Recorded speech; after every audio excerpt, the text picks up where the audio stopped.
So a lot happening on day one of the Obama visit, but I think it's very fair to say that today was a day when business really took center stage. That was perhaps fitting because day one was in Mumbai. So let's just quickly run you through some of the big items that actually took place to happen today. President Obama announced several landmark deals worth $10 billion have been reached between the two countries. Among these, Boeing will be selling 33 planes to India, and GE is going to sell 100 electric engines for India's light combat aircraft. Those are two major appointments there. In all, there are going to be some 20 deals that will all be coming together and creating more than 50,000 jobs for the United States. So that's really important for his audience, especially back in the US. For India, the president's gift, in a sense, is the United States support for India's membership of the 45-member Nuclear Suppliers Group, or NSG, as well as three other key non-proliferation groups like the Australia Group and the Wassenaar Agreement. These are major steps that will help India make the rules really in these. This membership will also make it easier for India to get dual-use technology from a number of member countries. It also will mean that India has a say in framing export control rules.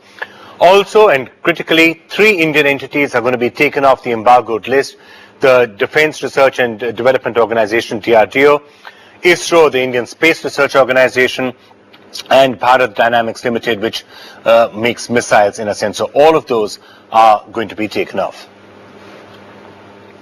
And these are just a few of the more than 20 deals being announced today, totaling nearly $10 billion in U.S. exports.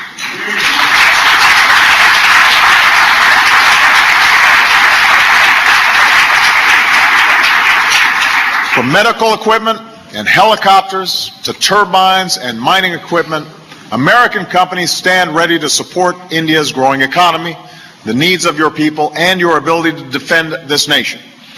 And today's deals will lead to more than 50,000 jobs in the United States. There still exists a caricature of India as a land of call centers and back offices that cost American jobs. That's a real perception.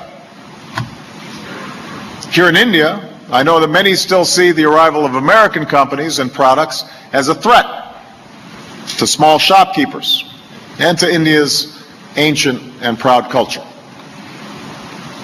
But these old stereotypes, these old concerns, ignore today's reality.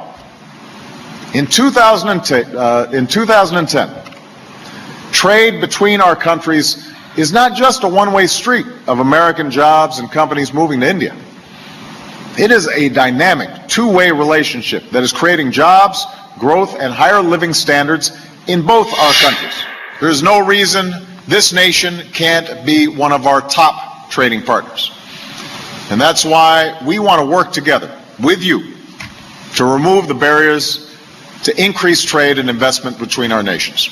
And to further increase our exports to places like India, we're marshaling the full resources of the United States government to help our companies sell their goods and services in other markets. And we're reforming our export control system so that even as we strengthen our national security, we make sure that unnecessary barriers don't stand in the way of high-tech trade between our countries.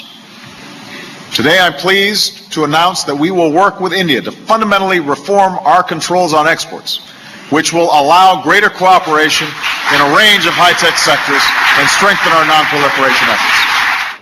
But the Obama's first stop after landing in Mumbai was the 2611 Target, the Taj Hotel, where, of course, they are staying. They visited the Tree of Life Memorial at the hotel, and Obama said the Taj was a symbol of the strength and the resilience of the Indian people. A high-security entry for the world's most powerful couple on their maiden journey to India.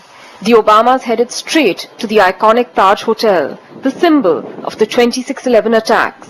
President Obama spoke straight from the heart.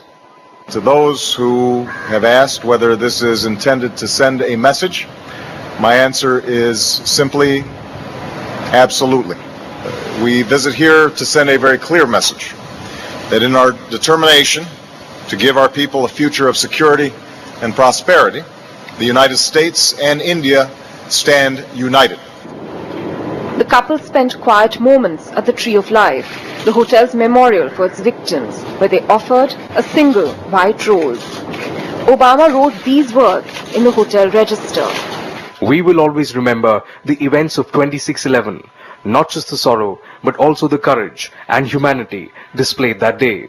The US stands with solidarity with all of Mumbai and India. The US will work with India to eradicate the scourge of terrorism. We offer our love and friendship. But it was their meeting with 26/11 survivors which was the most emotionally charged. In an evocative statement, President Obama lauded the bravery shown by ordinary Mumbaikars during the 26/11 attacks, referring specially to Taj GM Karambir Kang, who lost his family, and Nanny Sandra, who rescued baby Moshe. His words leaving many in tears. It was a very moving and heartfelt meeting. It felt very warm and personal, and he acknowledged the loss of my husband and daughter Naomi. I thanked him for the condolence letter that he sent. It's very sweet. Yet shortly before this visit, the Indian government had been vocal about the US withholding information on David Headley. President Obama promised more action. I look forward to deepening our counterterrorism cooperation even further when I meet with Prime Minister Singh in New Delhi. Despite the emotional pitch, there was no mention of Pakistan in President Obama's speech, and those who expected him to make some statement on what the US would do to bring the perpetrators of 26/11 within Pakistan to justice had reason to feel disappointed. In Mumbai with Shai Venkatraman, Priyanka Kakodkar for NDTV. But one man who was very disappointed by Obama's speech was the BJP spokesperson Rajiv Pratap Rudy. But Obama's campaign manager then dealt with his remarks rather harshly and head-on NDTV. And soon after that, the BJP and Rajiv Pratap Rudy himself did water down the line a bit. Knowing fully well that Pakistan and Pakistani soil and Pakistani machinery is used and has been used for perpetrating terror in India, he simply, by not acknowledging it, has disappointed the country on the whole. It would not be in the best interest for the U.S. military for President Obama to come here, land, and the first thing he says would be to denounce Pakistan. That is a complete lack of understanding of geopolitics and of diplomacy and of anything. And on that note, let me take you now across to Pranoy Roy. But Pranoy, I have to say, you spent the day with Barack Obama and you kept hearing him. But I think one of the stars of the day was probably the First Lady, Michelle Obama, who really won a lot of hearts with her playing hopscotch and her spontaneity and dancing with those students at the Mumbai University. Yeah, well, Vikram, whatever you say, I agree with you. But let me tell you that Barack Obama is an extremely charismatic personality.